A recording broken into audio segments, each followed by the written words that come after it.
পটলগুলো আরও 5 মিনিট চিনি শিরার মধ্যে রেখে দিয়েছিলাম। ওর পটলগুলো চিনি শিরা থেকে তুলে এক্সট্রা শিরাটা ঝরিয়ে নিচ্ছি।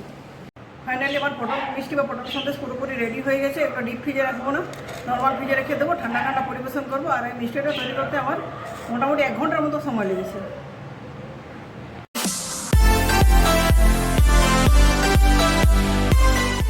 নমস্কার বন্ধুরা, আমার চ্যানেলে আপনাদের সবাইকে স্বাগত জানাচ্ছি। আর একটি সম্পূর্ণ নতুন ধরনের রেসিপির সাথে। আমরা গ্রীষ্মকালে সে ধরনের খাবারগুলো খাই যেগুলো খেয়ে আমাদের শরীরে ডিহাইড্রেশনের হাত থেকে রক্ষা পায় এবং শরীর ঠান্ডা থাকে। এই জন্য আমরা সবজির মধ্যে যখন পটলটা খুব বেশি পরিমাণে খেয়ে থাকি, পটলটা শরীর ঠান্ডা রাখতে সাহায্য করে। তো বন্ধুরা, আমি আজ পটল দিয়ে একটা মিষ্টি রেসিপি শেয়ার করবো। এটা ট্র্যাডিশনাল রেসিপি, আগে দোকানে হয়তো পাওয়া যেত, এখন দোকানগুলোতে পটল মিষ্টি আর দেখতেই পাওয়া যায় না। তাই ভাবলাম আজ পটল সন্দেশ বা পটল মিষ্টি রেসিপিটি আমি আপনাদের সাথে শেয়ার করি। আমি মিষ্টি খেতে খুব একটা পছন্দ করি না, কিন্তু আমার যে কটা মিষ্টি পছন্দ হয় তার মধ্যে অন্যতম হলো পটল সন্দেশ। এখানে পটল সন্দেশ বানানোর জন্য তখন আমি পটল নিয়েছি। পটলগুলো বড় বড় মোটা মোটা সাইজের এইভাবে পটলগুলো নিয়েছি। পটল যত বড় এবং মোটা হবে সন্দেশটা বানানো ততটাই সুবিধা হবে। তো প্রথমে পটলগুলোর খোসা ছাড়িয়ে নিচ্ছি। দেখুন, পটলগুলোর খোসাটা খুব ভালো মতো ছাড়াতে হবে যাতে সবুজ অংশটা একদমই না থাকে।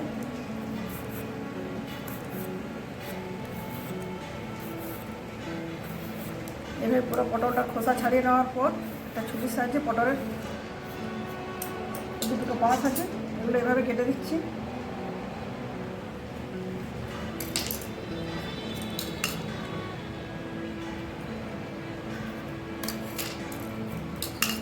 তারপর মাছ বরাবর পটলটা কেটে নিচ্ছে। এমনভাবে কাটতে হবে যাতে দুটো পাশ না কাটা হয়, মাছটা শুধু কাটা হয়। দিয়ে সাবধানে এইভাবে হাত দিয়ে একটু চেপে চেপে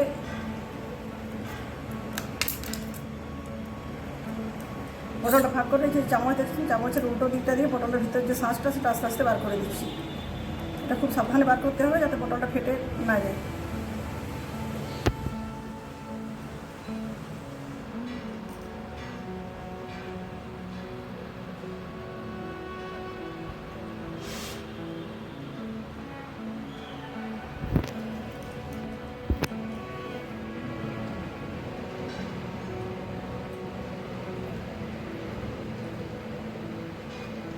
দেখুন বন্ধুরা, পটল সন্দেশ বানানোর যে মেন উপকরণ পটল, এগুলো খোসা ছাড়িয়ে ভিতরে শাঁসটা ফেলে দিয়ে খুব ভালো মতো করে আমি পরিষ্কার করে নিচ্ছি। আমি এখানে ফ্রেশ বাজারে টাটকা পটল ব্যবহার করেছি। আপনারাও টাটকা পটল দিয়ে পটল সন্দেশ বানাবেন। পটলটা যদি বাসি হয়, আবার পটলগুলো যদি খুব ছোটো ছোটো সাইজের হয়, সেক্ষেত্রে সন্দেশ বানানোর অসুবিধা হয়।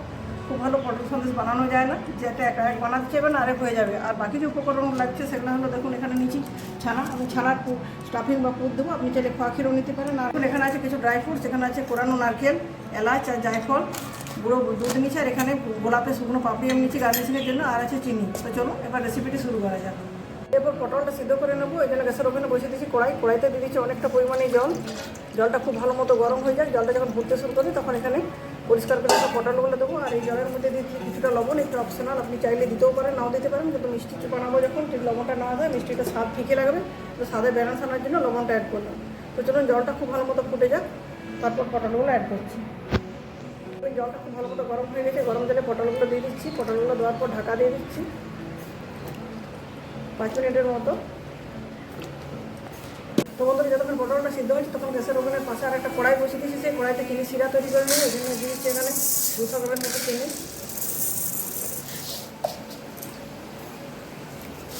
হাফাটের মতো জল দিচ্ছি। তো শিরাটা তৈরি করে নেব। জলের মধ্যে পটলটা ফুটতে শুরু করছে। পটল সন্দেশ বানাবো, তো পটলের পারফেক্ট কালারটা রাখার জন্য এখানে দিয়ে দিচ্ছি 1 চামচের মতো বেকিং সোডা। বেকিং সোডা দিয়ে পটলের পারফেক্ট সবুজ কালারটা চলে আসবে। এটা দেওয়ার পর আরও 2 মিনিটের মতো সিদ্ধ করে নিচ্ছি।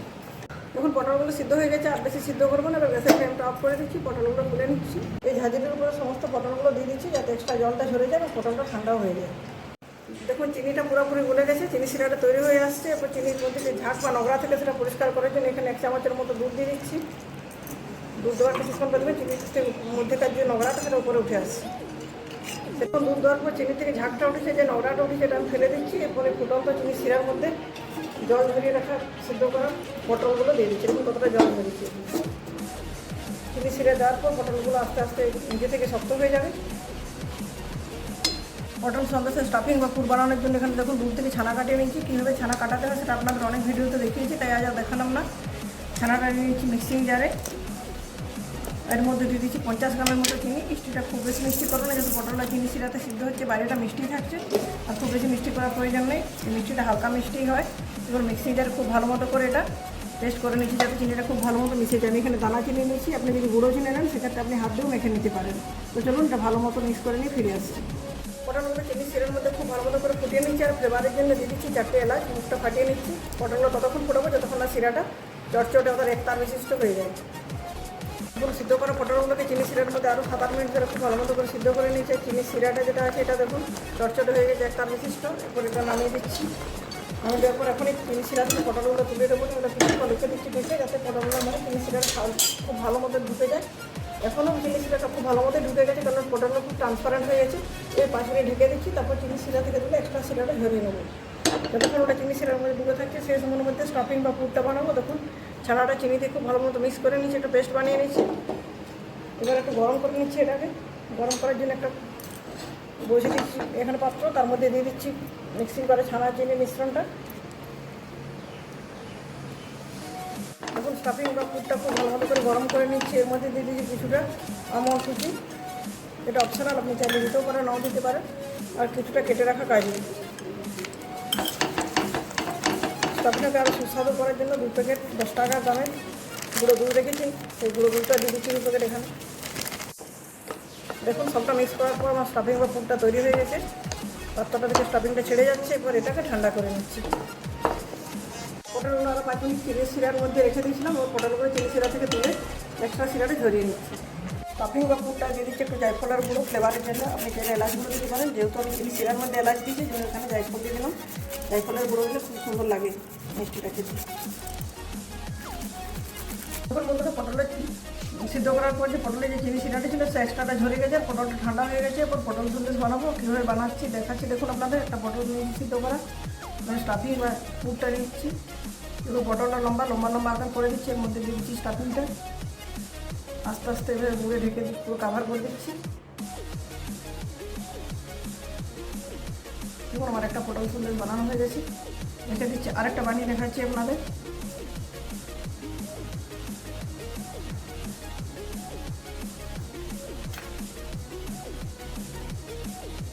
এভাবে কাভার করে দিচ্ছি। চলুন এইভাবে সমস্ত পটল সন্দেশগুলো বানিয়ে নিয়ে ফিরে আসছি।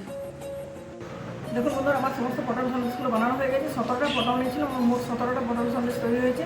এবার ওগুলো গার্নিশিং করে দেবো। এখানে নিয়েছি শুকনো নারকেল পাউডার, এটা অপশনাল, আপনি চাইলে দিতেও পারেন নাও দিতে পারেন, এটা পছন্দের উপর নির্ভর করছে। এবার দিচ্ছি কুচিয়ে রাখা পেস্তা।